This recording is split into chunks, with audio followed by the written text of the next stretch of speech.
নওগাঁর ১১ উপজেলার সরিষা চাষে বাম্পার ফলনের সম্ভাবনা তৈরি হয়েছে। যেদিকে চোখ যায় হলুদ সরিষা ফুলের বর্ণিল সমারোহ। সরিষা থেকে উৎপাদিত তেল বিক্রি করে লাভবান হওয়ার আশায় কৃষকরা। সৌন্দর্য উপভোগে ক্ষেতগুলোতে দর্শনার্থীদের আনাগোনাও দেখা যায়। কৃষি বিভাগ থেকে প্রণোদনা ও সরিষা তেলের দাম বেশি হয় কৃষকদের মাঝে সরিষা চাষে আগ্রহ বেড়েছে বলে জানায় কৃষি বিভাগ। মোহাম্মদ হাবিবুর রহমানের প্রতিবেদন, জানাচ্ছেন মাহমুদ আক্তার।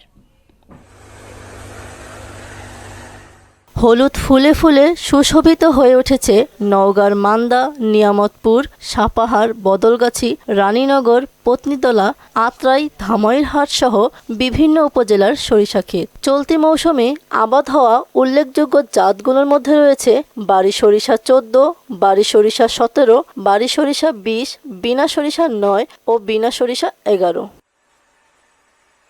কৃষকরা জানান, আমন ধান কাটার পর সরিষা লাভজনক মধ্যবর্তী ফসল, যার উৎপাদন খরচ কম এবং ভোজ্য তেলের চাহিদা বেশি। শীতের কারণে সরিষার ফলনটা অনেক ভালো, আশা করি ফলনটা অনেক ভালো হবে। সরিষা লাভজনক ভালো, সারের দাম বেশি আর ফলন মোটামুটি ভালো। এই সরিষা প্রায় 3,000, 3,500, 4,000 টাকা দামে বিক্রি হয়। এদিকে হলুদ সৌন্দর্যে আকৃষ্ট হয়ে অনেকেই ছুটে আসছেন দেখতে। বগুড়া যাওয়ার সময় ফুলগুলো দেখে নামলাম, দেখে খুব ভালো লাগতেছে। পরন্ত বিকেল, সূর্য সবকিছু মিলায় পরিবেশটা ভালো লাগতেছিল, তাই একটু দাঁড়ালাম। দাঁড়ায় দেখার জন্য দু একটা ছবি তুলবো হয়তো। এটার সৌন্দর্য দেখার জন্য আমরা আসলে এখানে এসেছি।